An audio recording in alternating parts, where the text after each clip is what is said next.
I'm an adoptive mom and a therapist, and I have an interesting perspective on the documentary coming out about the Stauffer family called An Update on Our Family that's coming to HBO Max this month. If you don't remember, the Stauffer family was family vloggers that documented their adoption journey of their son, Huxley, and several years after adopting him, they ended up rehoming him, placing him with another family. I do think I have something unique to talk about with this, but before that, I just agree with everyone. It is never okay to rehome your child, but it happens all the time in adoption. It happens all the time. Even when you feel prepared, like she said, she has nursing experience, you don't know how hard it can be sometimes until you have that child in your home. And when you don't have the same commitment to that child as you would a biological child, that's just what happens. I was very prepared as a licensed professional. And when you get down to it in real life, it's still very hard. You still don't know exactly what to expect, and your child may be different than what the textbook said, And so you really have to take your time to meet their needs.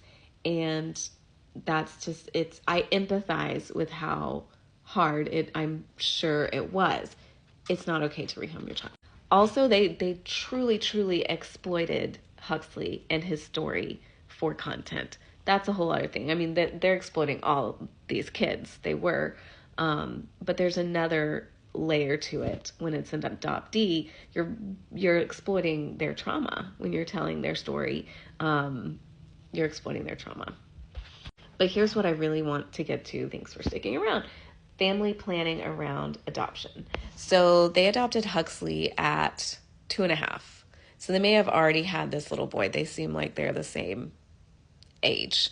And so timing wise, they may or may not have planned to have two kids about the same age. Okay. I'll give them that. I don't know. But family bloggers always need to be having more kids for more content, right? I'm going to assume that this baby was planned. So here they are, the whole time they've had Huxley, saying that they hadn't told everyone how hard it was. It's been really, really hard. So I'm assuming it's been really hard the whole time. And yet they choose to have another baby. It's not like they already didn't have 4 kids. A newborn is very high needs. Like, and I feel like this happens all the time, that the adoptee is like an afterthought. Maybe they're tacked on at the end of the family after they've had their own children first. I hate when people say that.